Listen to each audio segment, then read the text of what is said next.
यदि आप क्या सड़े गले और रूढ़िवादी विचारों को चलते हैं, आप अपने भाग्य को बदल सकते हैं? इसका सटीक और संस्कृत उत्तर है नहीं। यदि हमें अपने भाग्य को बदलना है, उसे जगाना है, चमकाना है, तो सबसे पहले हमें अपने विचारों को बदलना होगा। विचारों में जागृति लानी होगी, विचारों को रोशन करना होगा, तब कहीं इस प्रयास में सफलता प्राप्त कर सकते। किसी भी आदर्श को प्रेरणा देने के लिए आवश्यक है कि आप उस आदर्श अथवा ध्येय को अपने व्यक्तित्व का हिस्सा बनाओ।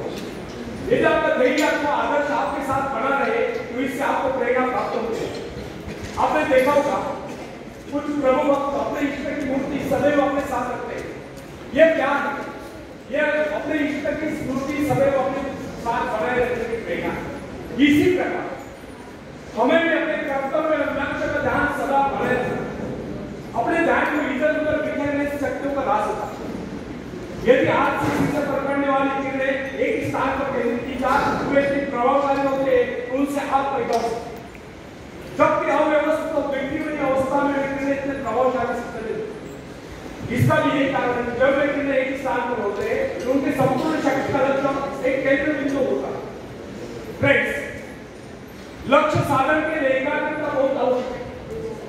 इधर उधर के अनावश्यक कार्य में लगकर व्यक्ति अपनी क्षमता को नष्ट कर देता है। यदि व्यक्ति का आदर्श स्पष्ट रूप से उसके सामने खड़ा रहे, तो इससे उसे प्रेरणा प्राप्त होती है। इसलिए समृद्ध बनने के लिए आवश्यक है कि हमारे मन में निरंतर समृद्ध बनने के विचार बने रहे। ये विचार हमें अपने आदर्श को बढ़ने के लिए प्रेरित करते रहेंगे और हम सजग एवं जागरूक रहकर अपने आदर्श और लक्ष्य प्राप्ति के लिए प्रयत्नशील रहेंगे। सजग रहने से व्यक्ति कभी अवसर नहीं मिलता। जिस कार्य की सदैव याद बनी रहती है, स्मृति बनी रहती है, जिसके विषय में व्यक्ति सोचता रहता है, उसको लेकर नए नए रास्ते में उसके सामने आते हैं। यह सृष्टि बड़ी ही विशाल और अनंत है। प्रकृति के भंडार असीमित है, उनकी कोई तुलना नहीं, और प्रकृति का ऐसा भी कोई नियम नहीं कि उसके भंडार पर किसी एक का अधिकार, उस पर सबका समान अधिकार। मगर उस खजाने को पाने के दावेदार सभी नहीं। उसे पाने के दावेदार वही लोग हैं जो उत्साही है, जिनमें हिम्मत है, हौसला है, जो आत्मविश्वास है, जिनमें कुछ नया करने की क्षमता है।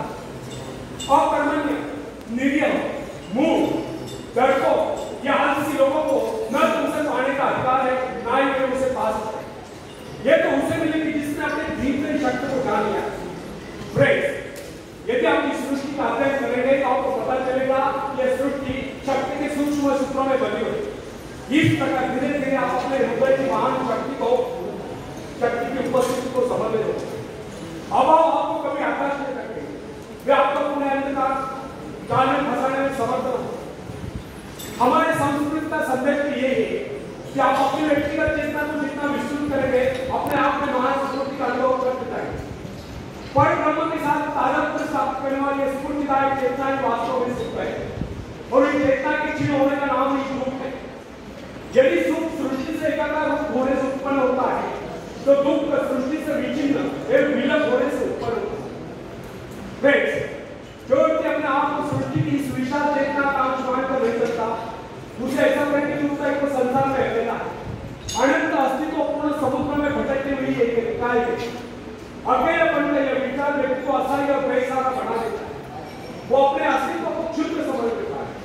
वो अपने आप को नितांत असहाय और असहाय अनुभव करता है। उसे ऐसा लगता है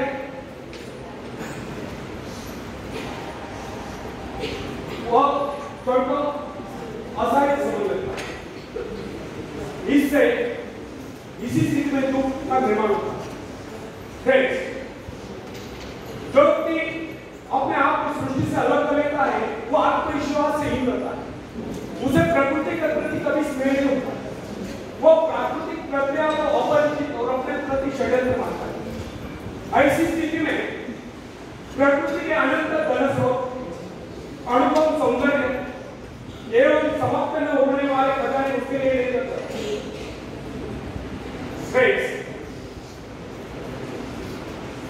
जिसे स्वयं पर विश्वास नहीं होता, वो किसी पर भी विश्वास नहीं। वो हर प्राणी हर वस्तु को संदिग्ध दृष्टि से देखता है। ऐसा व्यक्ति कभी भी अपने भाग्य में निर्भर नहीं। प्राय लोग ऐसे कभी सुने जाते हैं इस संसार की रचना इस प्रकार हुई कि यहाँ केवल कुछ लोग ही धनी और समृद्ध रह सकते हैं।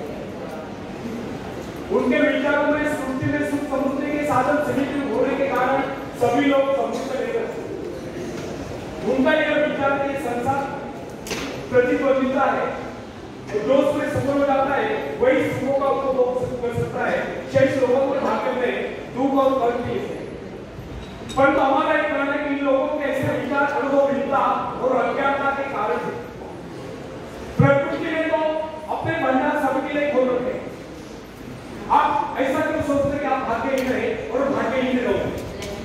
इस प्रकार की विचारधारा का आधार यह हुआ जब प्रभु ने इस सृष्टि की रचना की तो मनुष्य के लिए एक साधन नहीं था।